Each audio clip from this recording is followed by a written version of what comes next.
Hey everybody, welcome to another episode of Purple Insider. Matthew Coller here with you and returning to the show for a rare off-season appearance, busy with clients and so forth during draft season, but I have wrangled Jeremiah Sirles because Jeremiah, almost every day I get a message from Minnesota Vikings fans wanting to know, has Jeremiah Sirles come around to the idea of the Vikings drafting J.J. McCarthy? Because back during the early parts of draft season, right when the season ended for the Vikings, we talked a lot about your mild concerns about the Vikings' potential interest in the Michigan quarterback. To say you are not a fan of the idea would be putting it lightly. So, have you come around to the potential of JJ McCarthy as a Minnesota Viking? I mean, I don't know, Matt. Have we played another season? Is there new tape that I have yet to see? Is there new information other than Jim Harbaugh sitting in front of a microphone like this going, all I'm gonna say is by the time draft rolls around, don't be surprised if he's one up there. Ever since that moment, but no other real information has changed other than like, wow, he threw really far at his pro day. That was neat. Like, I just still am not sold. And I'm with you, and I remember your statement on this when we recorded back in January. Like, I'm gonna have my opinions about the quarterback, but whoever KOC picks and whoever Kwesi picks, and they become purple, I'm not going to sit there and poo-poo all over the kid before he takes a snap in the NFL. I can have my opinions. I hope everyone proves me wrong. I hope everyone that says is a bust is not a bust. That's just how I hope that for everyone. Reality, not the real case. But I'm still not sold that he's the guy for Minnesota. I'm just not. I'm not sold that he's the skill set that KOC is looking for that fits into this offense that is a rhythm, timing, ball out, that type of thing. Not saying he can never be that, but if you take a guy as high as they're talking about taking him, there's no more like, well, Sam Darnold's going to play. It's like, no, Sam Darnold's going to be called starter until week 2 of training camp. And then JJ McCarthy or whoever is going to be named the starter just because that's the way the world works in the NFL. I have major concerns about JJ McCarthy still being that guy.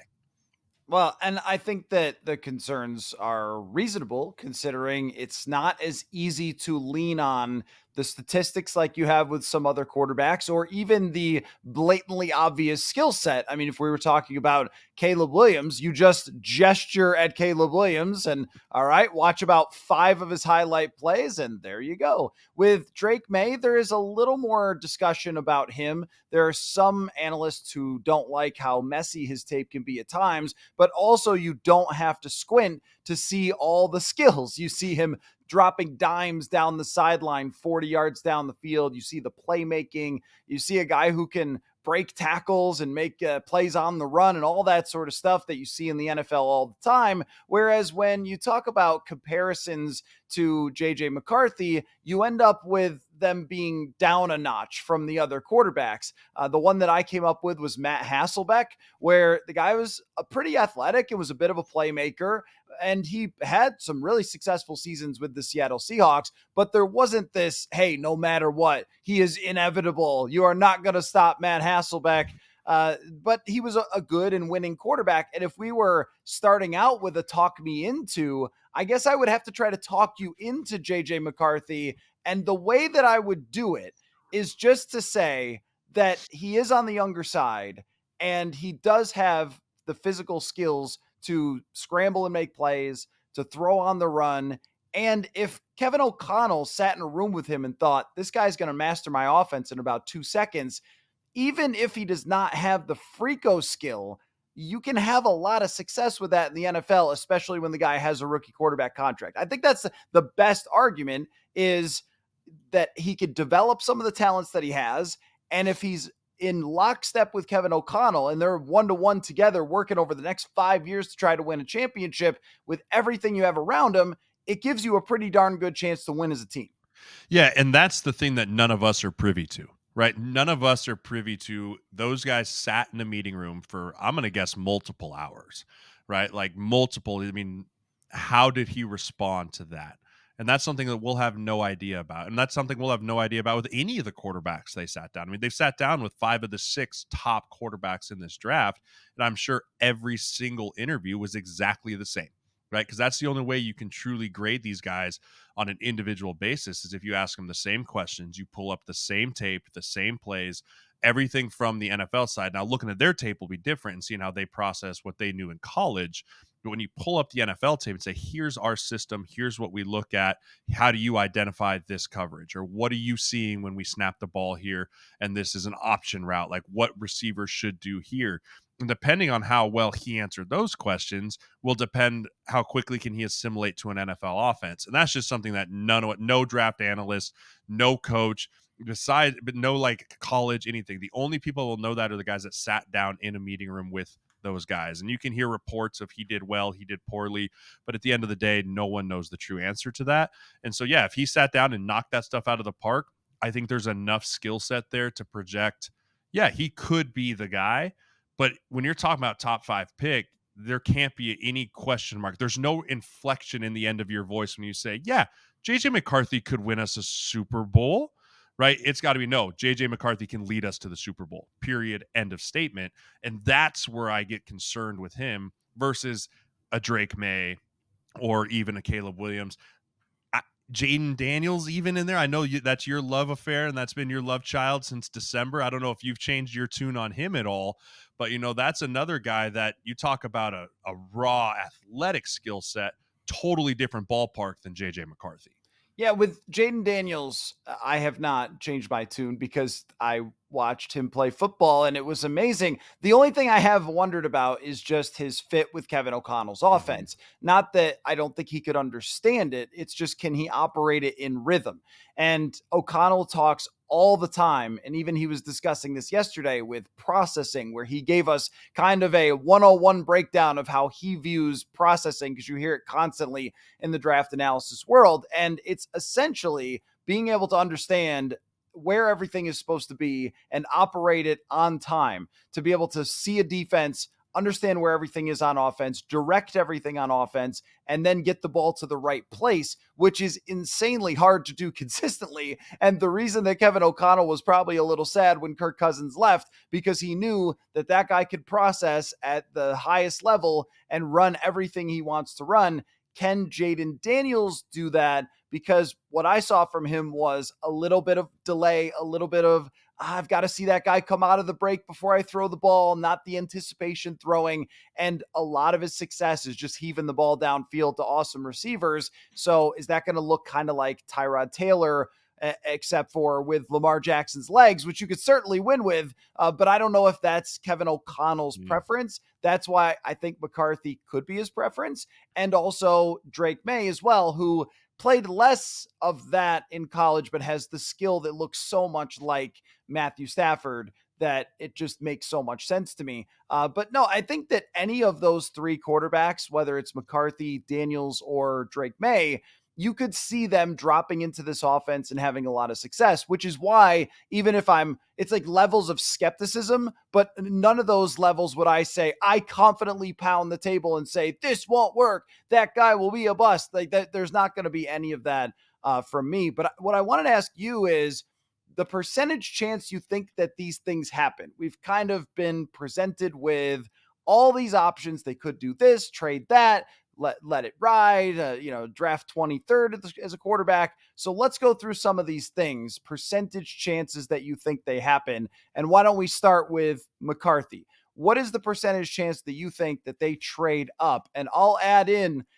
trade up, including the 2025 first round pick in order to draft JJ McCarthy. Give me a 1 to 100% chance. Are we saying that the top 3 are off the board? Are we saying that the quarterbacks go 1, 2, 3, right? Caleb, Drake, Jaden. Presumably you're factoring that into your Okay. percentage chance. Yeah. Like that. Okay. So I'm factoring that in. I give it about a 70% chance. Oh, wow. And Okay. the reason I say that is because panic sets in on draft day. Like panic truly sets in, especially if you have a plan.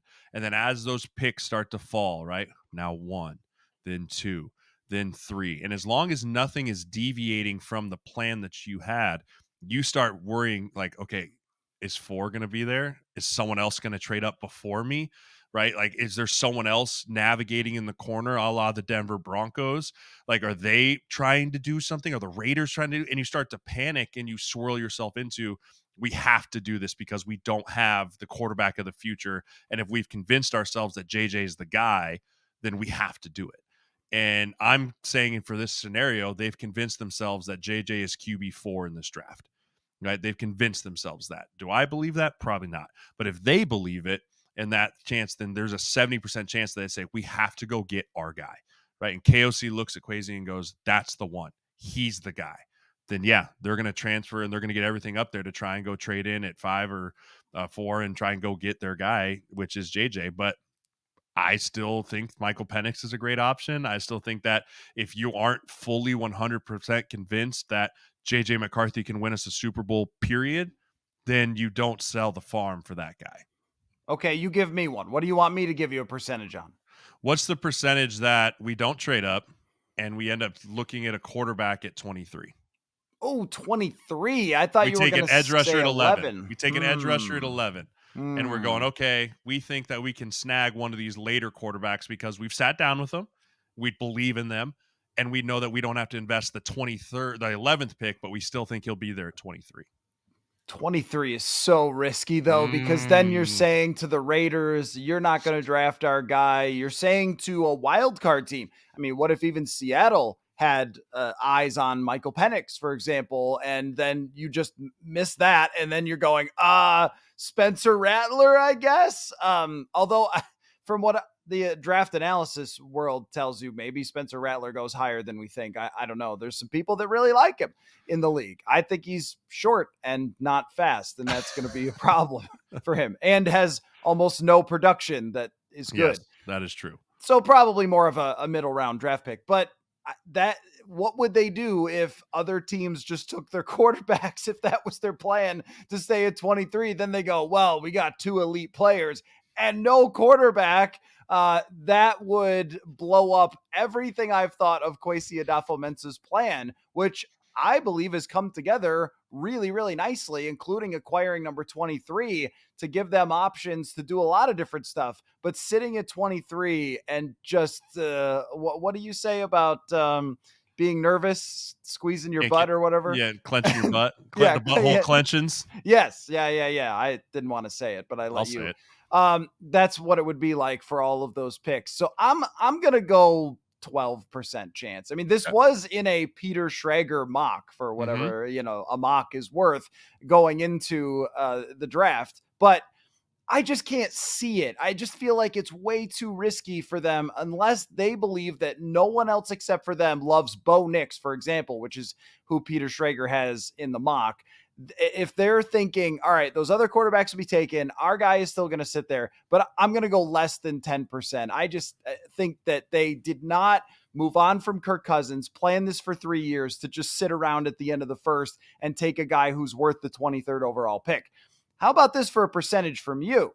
What is the percent chance that the New York Giants go up and steal away the Minnesota Vikings quarterback? If the top three go 1, 2, 3, and then we're sitting there thinking, all right, it's time. Here comes Kwesi's going to cook and all that. And then, wait, what? The Giants have traded 3 firsts up to get J.J. McCarthy. What's the percentage chance that we're all kind of surprised that the Giants beat the Vikings to the spot?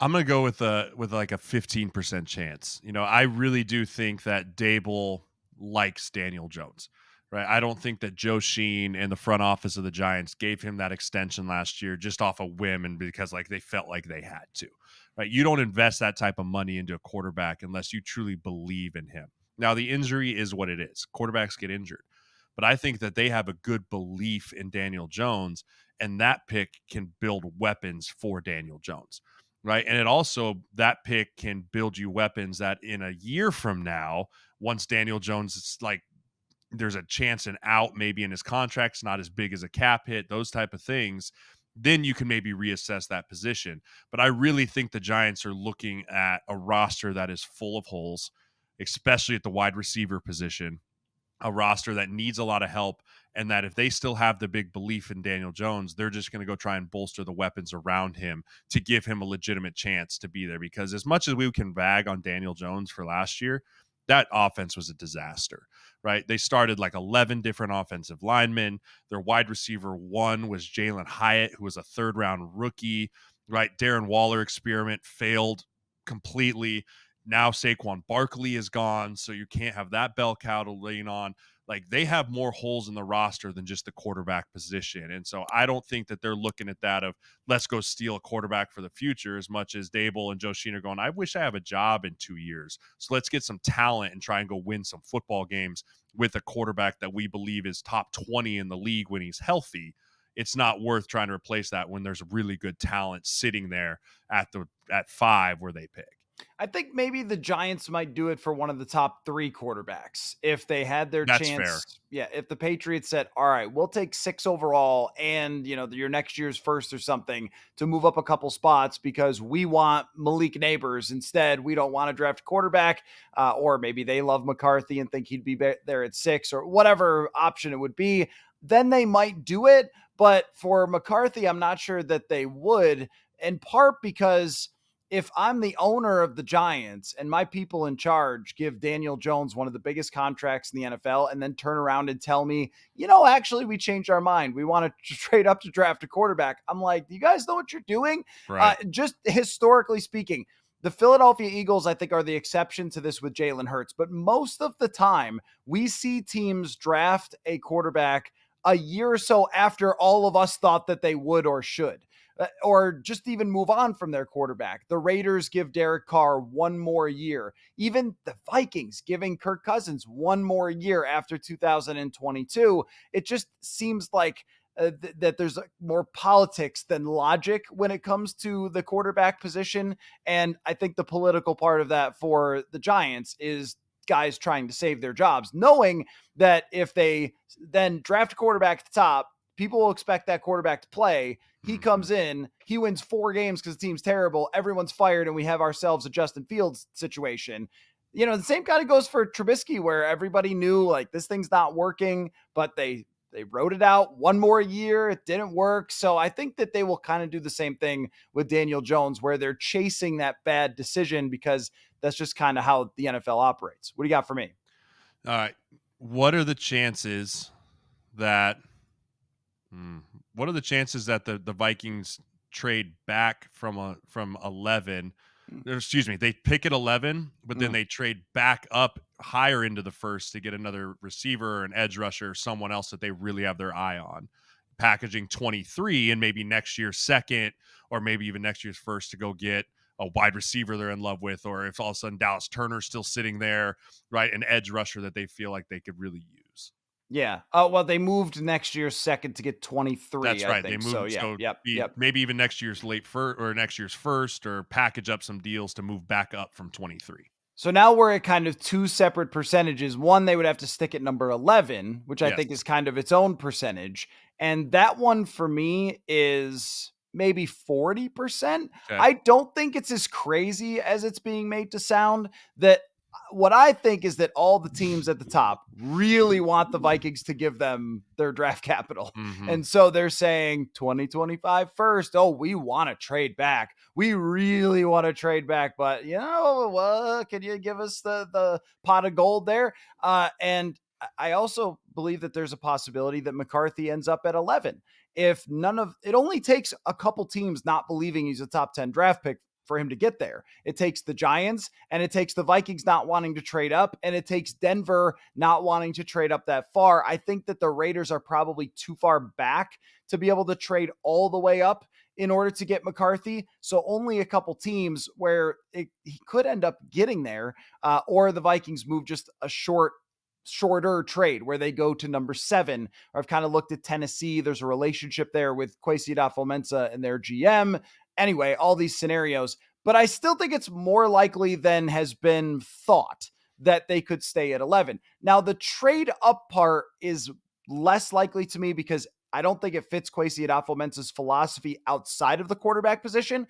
As we saw from 2022, we won't break that draft down, but it was clear that he was willing to move back, even if some of the draft charts didn't like what he was doing and he didn't get the additional first round pick.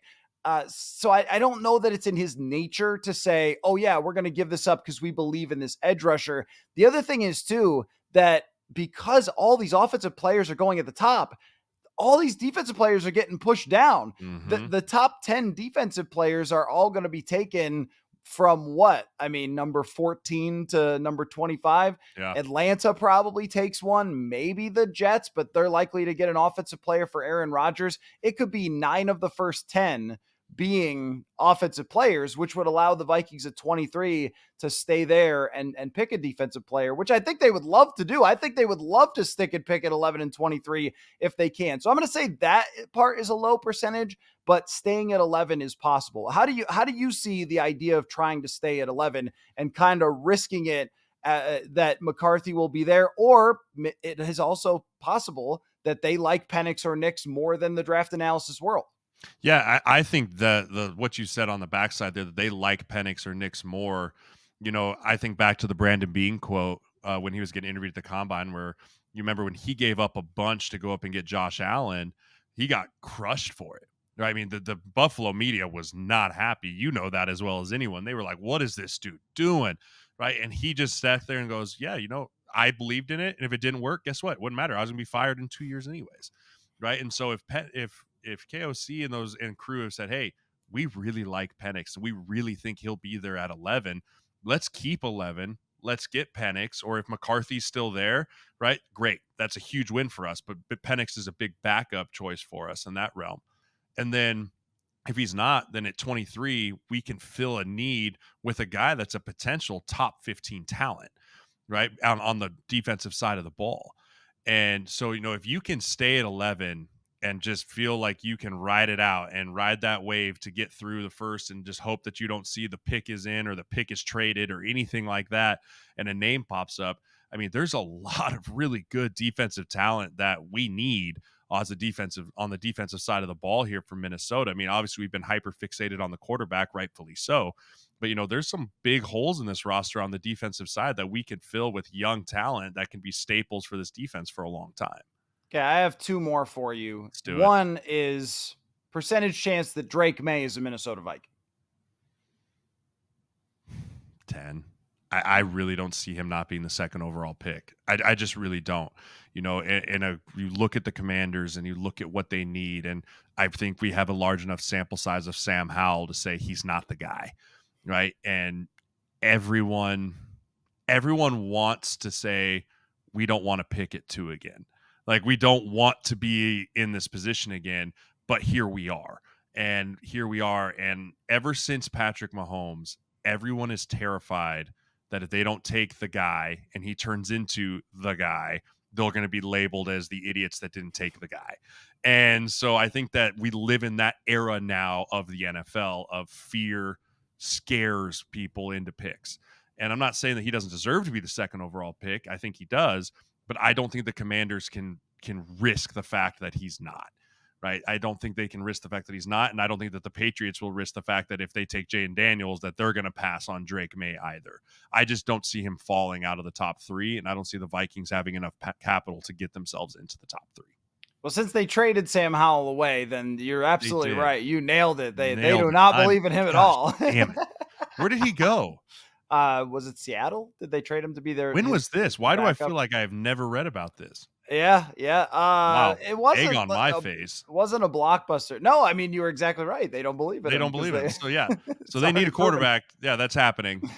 Someone's going there, and it's going to be Drake May or Jaden Daniels, and then Patriots. Unless we're all pegging this wrong, and the Patriots truly are like, nah, rebuild, not getting a quarterback, and they go take Marvin Harrison or something like that, then maybe. But I just can't see him falling out of the top 3. He's just too talented. Yeah, the Patriots are the only team that would make sense because their team is so talentless on offense that so bad. You just ruined a quarterback you drafted who showed some potential early on, and then you gave him nothing to work with, terrible coaching. Like, you've got to do better. I'm sure Gerard Mayo, who was in the building, understands that you've got to do better around your quarterback. And I do think there is correlation between team strength and quarterback success from the how strong the team is that drafts that quarterback.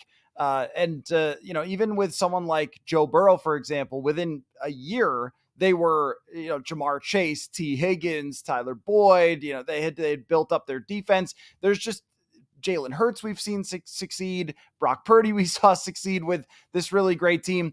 And if you're the Patriots and you look around and go, how do we come anywhere close to what those teams are able to give their quarterbacks, you better have a plan to do it in a year. I don't know if you could acquire enough talent in a year when you've got maybe one offensive lineman worth anything, no receivers, no real running backs that are changing your life. I mean, that's really hard to do. So I think there is an argument for the Patriots to move out. I would be surprised if they do. But as far as Washington goes, they have been connected over and over and over again to Jaden Daniels, but I still think that there's a chance they take May because it was so much the consensus Williams and May all the way through until Daniels won the Heisman. And then everyone went, oh, okay, we got this other guy. But a lot of times, if we think something for that long, it is usually what comes to fruition. So I agree that the percentage is not super high. I also could see if the Patriots are willing to trade out and the Vikings having a deal with them that if Daniels goes too, then we trade the farm and Yeah. everything goes to New England for Drake May. I'm going to go a little higher. I'm going to go more What does that haul look 35%. like though? Like what are, I mean, we're giving up A lot. a lot. A Like, lot. I mean, that is true sell everything.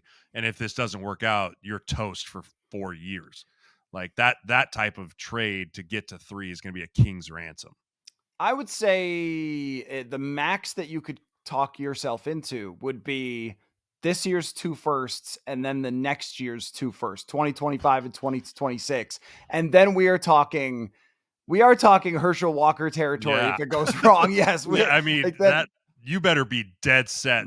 I mean, that is you have to be so in love with the guy to give something like that up. I don't even know if that's worth giving up for a guy. I love Drake May. I love him. I think he's going to be a great NFL quarterback, but I call it the bus theory.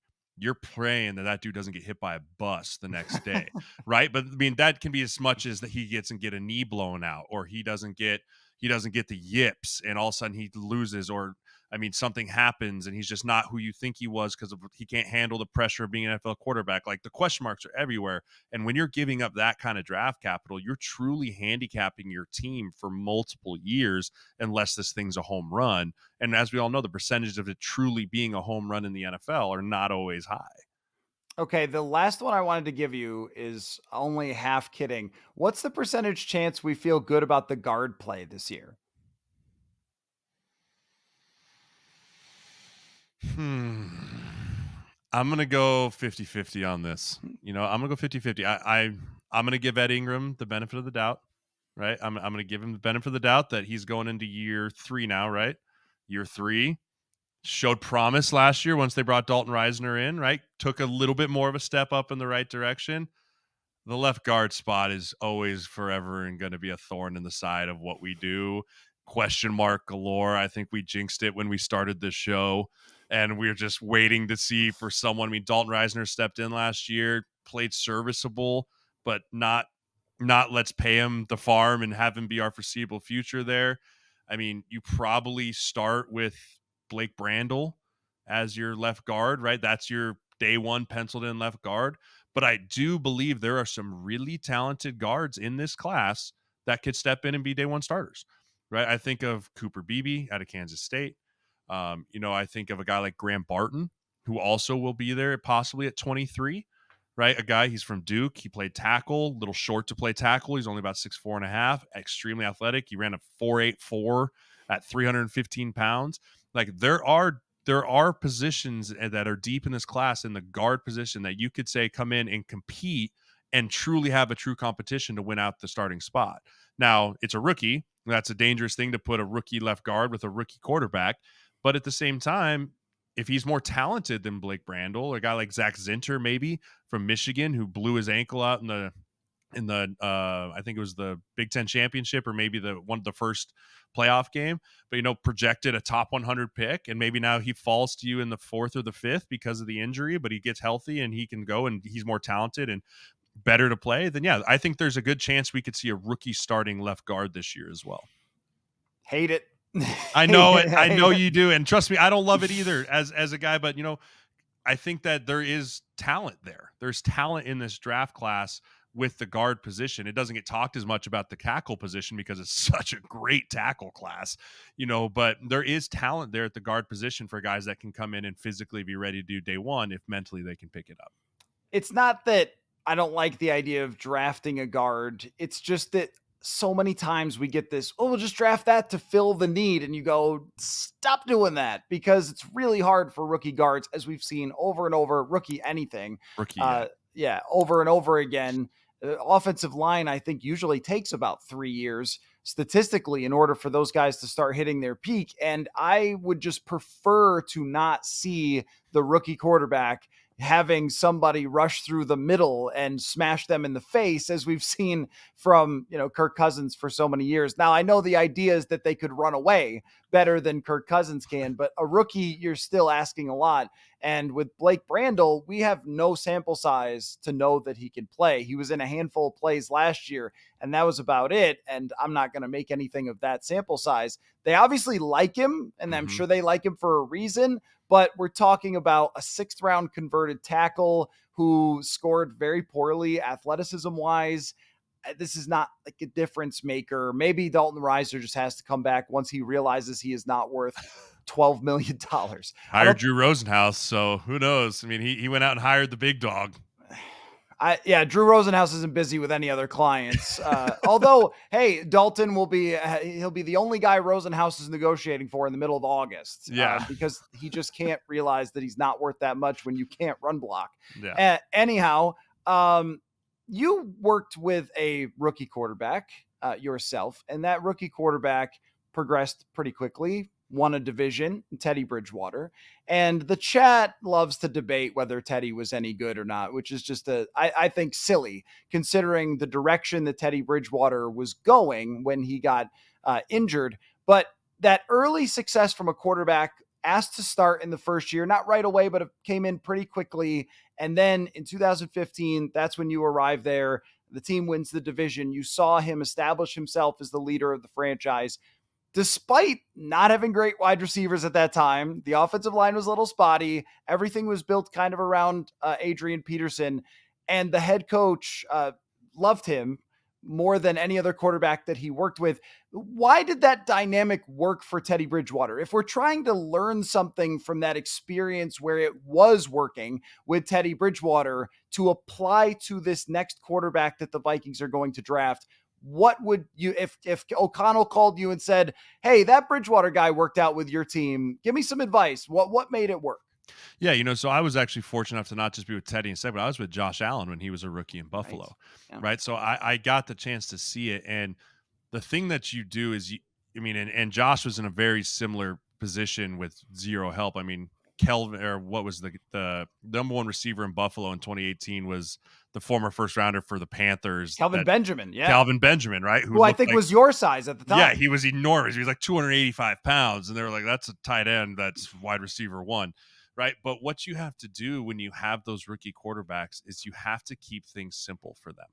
Right. You have to keep things simple for them, and you have to not put it all on their shoulders. Right. We had LaShawn McCoy in Buffalo.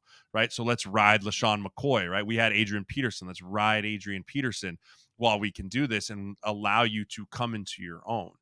And the issue when I look at with the Vikings is the strength is the receivers, right? And you can't ride the receivers without having the great quarterback. But I do think that there's good enough talent on the Vikings where it's like, hey, I know KOC, if you're asking my opinion, I know that you're a brilliant scheme guy, but let's not scheme the deep routes. Let's scheme the shallow routes. Let's scheme Jefferson and Addison and Hawkinson when he's healthy, of getting the ball out of his hand quickly early in this year and allowing him to develop the rhythm that he wants, right? And also run the football. As much as you don't want to, and as much it might pain you to have run plays come out of your mouth and sound like poison, just commit to it a little bit, right? And just see if it works, right? Give Ty Chandler the chance to be the guy. Don't be so scared of what happened last year with Alexander Madison that it taints your view of what you can do with Ty Chandler, right? And so that would be my advice to him is don't try and be the guy like, hey, you're a rookie, but man, look what Kirk did with these long 18-17 in breaking routes against cover 4. And he connected to this against cover 6. And when you see cover 2, then you want to get to this and watch the young guy go, oh, okay. Right. Like don't do that to him. let him find what's comfortable with him, get the ball out of his hand early, and let the offensive line really rely on some of these run games to get some play actions, some high percentage throws out for your quarterback. And this is where the acquisition of Aaron Jones is very important for Yes. them as well. I mean, to have Aaron Jones and Ty Chandler, you've got a lot of talent now in the backfield that you can use. And we saw Ty Chandler was very successful on screen passes. And Aaron Jones has done this throughout his career too, that their screen game has been abominable the last two Mm, seasons. I mean, if I'm giving my own advice to O'Connell, mix in a good screen, my man. I don't care who you got to ask, what college scheme you got to take, whatever it might be. That is a cheat code. If you mm. could throw a screen to your running back and get 12 yards out of it, the quarterback has to do nothing. Yeah. And if it's McCarthy, especially, lean into the boots, because that's one thing I would say he did exceptionally well Yes. is when he was rolling out, he could throw on the run very accurately. Kind of reminded me of Kirk in that way, where I don't know if he played baseball, but kind of that shortstop on the move type of throw. He's really good at that. And that's a major part of it is you might have to pare down your offense to what the guy does well right now and then work on those other things in the following offseason. Kind of give that guy the list. All right, we need to improve X, Y, and Z. But for right now, I mean, even when you look at the early CJ Stroud games, it's not complicated. I mean, they're running a lot of play action and stuff like Yeah. that because that's what he was good at. 2-man routes, max protection. Let's Yep. make sure we don't get him killed, right? Hey, if it's not there, dirt it, dude. But like keep him upright. That's the first thing. Because if you rattle a rookie quarterback early of getting him dinged, you're looking at a Bryce Young situation, right? Like Yeah. if Yep. you let him get murdered from day one and be like, wow, these dudes are really big and fast and hurt my ribs when they hit me, it's gonna ruin the rest of his year. And I don't know everything about Carolina's offense in the same way that I understand the Vikings offense, but when the Vikings played Carolina and Bryce Young steps up there out of the shotgun, he's being asked to direct everything and then forgets about Harrison Smith at the line of scrimmage. You go, that's a rookie, man. Yep. You have to keep in mind that these guys, no matter how complicated their offense was or pro style in college, it's not what yours is. So you have to limit some of the stuff and make it easier. But I agree with you that the run game is super vital to this. The short passing game is vital to this. I just wonder if Kevin O'Connell has waited for this whole offseason. He's met with these guys. He's got his new toy. And can he restrain himself? And that might mean, I know that you believe Sam Darnold is a training camp QB1 only. It might mean the first 5 weeks are Sam Darnold because the guy's not going to be ready. And I'm totally comfortable with that. I think that just based on O'Connell's mentality, he really should give the guy half a season or give the guy the first season. Very hard to wait a whole year, but maybe deep into the season because it is a lot to ask of somebody to go from the college stuff to the combine to all these visits and everything else to, hey, learn my offense that all the other players already know and come in here and then run the whole thing. It's probably safer for that quarterback to have some time rather than asking Kevin O'Connell to dial it back. Because I don't think he Yeah. wants to. And people have to remember too, rookies don't get there the day after the draft. Rookies don't report for 2 full weeks Mhm. after the draft, right? They come up for a rookie mini camp. If they're the first week, then they go home for a week, and then they get to come back later. Like they truly get 1 month, like 5 weeks of off season, right? And you're asking them to play catch up, right? Hey, we're already through phase 1, 2, and 3 install, Rook. Like we're not slowing down for you. Figure it out on your own. And then come veteran minicamp, you're hoping that you just understand the X's and O's and the snap count and the cadence and how to huddle. And now you've got someone chirping in your ear nonstop. Like there's just so much to learn and so much to get ready for. You have to dial it back, and it's hard to do, especially with the ones, right? With the twos and the threes, you're going to have some rookies mixed in there. But when you're out there with the ones, I mean, Brian O'Neill and Justin Jefferson, if he's there, and Darrisaw are going to be sitting there like, what are we calling, dude? We installed this in April. Like, why are we doing this? It's just hard to dial that back, and it can get frustrating. It can get frustrating for the starters, at least. Yeah, I was watching Steve Smith's Football Life, which is really good. recently, and there was a part where he was a veteran and Cam Newton just got there, and they showed a lot of the moments of Steve Smith getting frustrated with Cam Newton. And you played with Cam, you know what a great football mind he is. But even as a rookie, he was just a raw football player trying to figure it out, who went from having one word plays to then all of a sudden trying to learn this entire offense. It's a huge challenge for these guys. We do see, I think, in the right situations, success, but situation can also mean that Bobby Slowick was making it fairly easy for CJ Stroud at first and letting him build into that. So if Kevin O'Connell can't contain himself, then they should just let Sam Darnold take over at first and then move on from there. How about Hold on, personnel? before you move Yeah, on, go hold on, ahead. like, how do you feel about drafting a quarterback at 5 and letting Sam Darnold start versus drafting a quarterback at 11 and letting Sam Darnold start? Does that change your perception of, like, how much they sold to get their guy? It does not for me. I know that there is a thought of, well, this is his rookie contract. The clock has started ticking. Nobody wins the Super Bowl as a rookie. I would prefer him just develop in the best way possible. And you're right that if you draft someone 5th overall and don't play him right away, but Carson Palmer didn't play right away. It was John Kitna Just a that first year in different Cincinnati. age, I though. totally understand that, but I am old. So that's what I think of. Patrick Mahomes was what, the 10th overall 11th, pick, 10th or 11th overall 11th, pick? yeah. Yeah. So Dante Culpepper, again, yes, that's a throwback, but he was the 11th overall pick. I don't care where the guy was selected, completely fine with letting him sit as long as possible. But you do get that call from Mark Wilf saying, we're 2-5. Are you guys thinking about maybe starting that quarterback? Because I really got excited on draft night. That's what makes it hard. But the last thing I want to ask was, so you worked with Teddy Bridgewater and Josh Allen. They both have a drive to them that is pretty special. What did you observe from those guys' personalities that made them winners? It was just they would not fail. Right? They refused to fail. And even when they did fail, they were humble about it. Right? Like they came to the sidelines and they owned their mistakes and they stood at the podium and took the arrows. And there wasn't a bus thrower mentality of like, well, the receiver ran the wrong route, even when he did.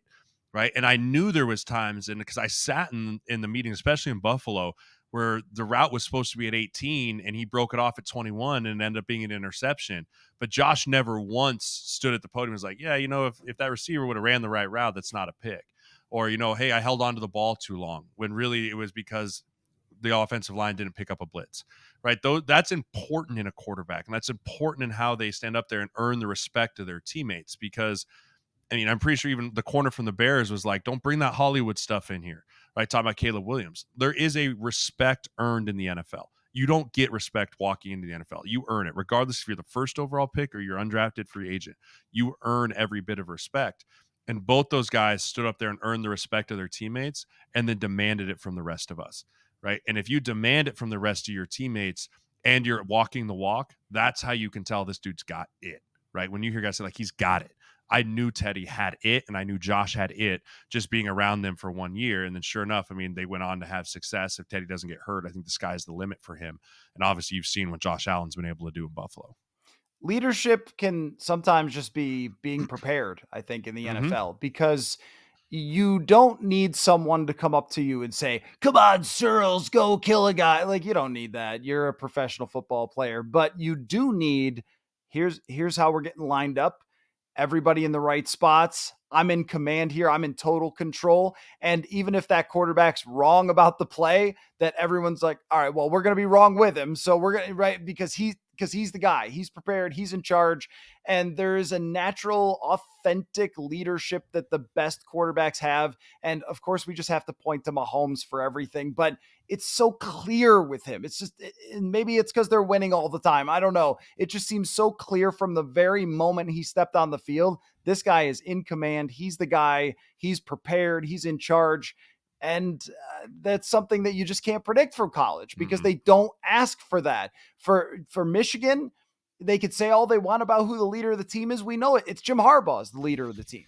And that's the one thing for Michael Penix, that he's the one guy. And I don't think this of Caleb Williams or Drake May. The only guy in this class I think of this is Penix, where I can say, when I watched him play, there was nobody else on that football team. Like that Right. guy was the guy, not the coach, not the receiver, whatever. He was total command because their offense just threw the ball every single play and he was in control. But that's one thing I like about him.